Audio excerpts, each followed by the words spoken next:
blood hits the mat. Crowds roar, cameras flash. In the cage, he was unstoppable. A storm of rage and power. But beyond the lights, behind the gloves, another war raged. One no referee could stop. This wasn't a fight for victory, but for control. A man built by pain, fueled by anger, destined to destroy himself. This is the rise and fall of Jonathan War Machine Koppenhaver, the fighter who couldn't tell where the battle ended and where his demons began. Jonathan Paul Koppenhaver was born on November 30th, 1981 in Simi Valley, California, the oldest of 3 children in a quiet suburban home near Los Angeles. His father, a police officer, was strict and proud, a man of rules and order. His mother, once a nurse, was gentle but fragile, holding the family together with a fading strength. On the surface, they seemed ordinary, a normal American family chasing stability. But behind closed doors, darkness crept in. After his youngest sibling's birth, his mother fell into deep depression. What began as quiet sadness turned into chaos. Bottles replaced laughter, pills replaced sleep. And as his father buried himself in work, young John watched the home he knew dissolve, piece by piece, night after night. So at 10 years old, John became the man of the house, cooking, cleaning, raising his siblings, holding together what little was left of a family. Then tragedy struck. One night, his father collapsed from a heart attack, while his mother, unconscious from drugs, lay motionless nearby. John, terrified and trembling, tried to save his father, performing CPR with shaking hands. But nothing worked. When the paramedics arrived, it was already too late. His father was gone. That night shattered him. For years, he carried the weight of guilt, convinced he'd failed the one person who taught him strength. The memory became a ghost, one that whispered in every fight, every punch, every moment of rage that he wasn't strong enough to save anyone, not even himself. Through his teens, John was intelligent but volatile. Teachers praised his sharp mind, but classmates feared his temper. He lashed out, got into fights, always walking that dangerous line between confidence and collapse. But when he discovered combat sports, something shifted. The gym became his sanctuary. Every punch, every takedown, every bruise felt like control. He wasn't helpless anymore. He was powerful. And for the first time, the chaos inside him had a purpose. He trained across every discipline he could find: boxing, wrestling, jiu-jitsu, building not just strength, but identity. In the ring, his rage made sense. It was rewarded. Outside, it was poison. After high school, John attended Dixie State University, majoring in biology. He was smart, disciplined, even promising. But the anger never left. Run-ins with the law began to stack up. Small fights, street brawls, arrests. Each time, he promised himself it wouldn't happen again. And each time, it did. By 2007, he had one goal: to fight professionally. That year, he auditioned for The Ultimate Fighter, a new reality show that turned MMA into must-watch television. He didn't make the first cut, but when another fighter dropped out, fate opened the door, and John stepped through. Inside that house, under the constant glare of cameras, he became electric, loud, fearless, volatile. Audiences loved him, his outbursts, his confidence, his refusal to back down. He was the chaos people paid to see. Even though he didn't win the show, he walked away famous. Sponsors called, promoters lined up, fans wanted more.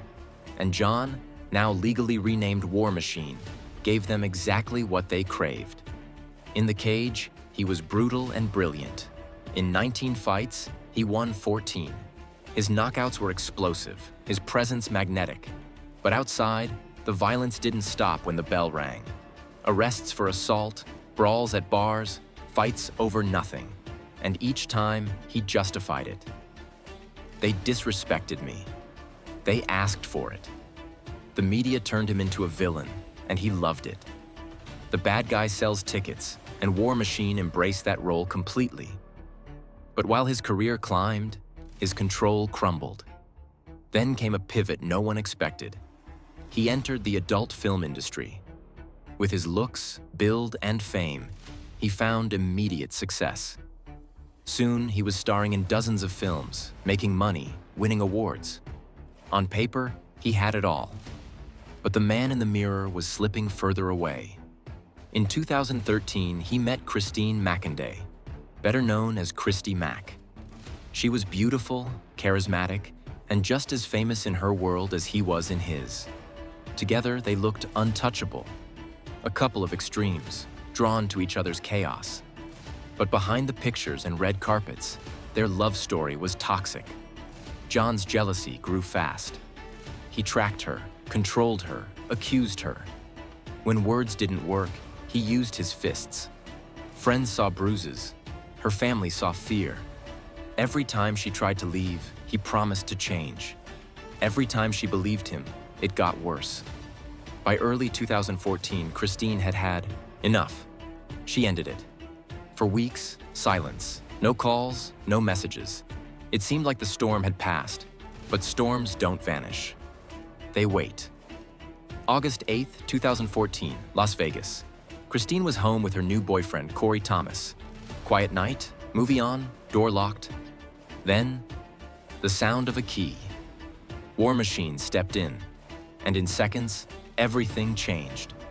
He attacked Corey first. Punches, kicks, bites, a frenzy. Corey tried to fight back, but it was hopeless. War Machine beat him until he collapsed, then forced him to leave, bleeding, terrified, silent.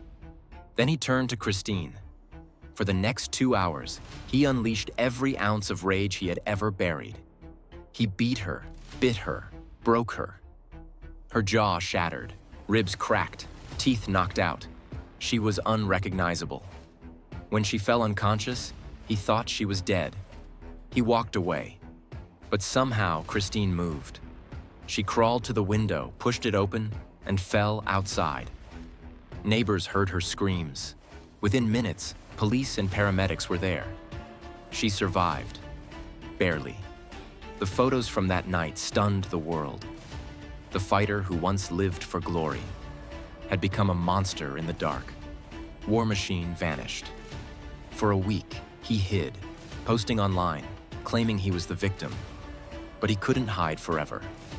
Police found him in a motel in California, exhausted and armed. He was arrested without a fight.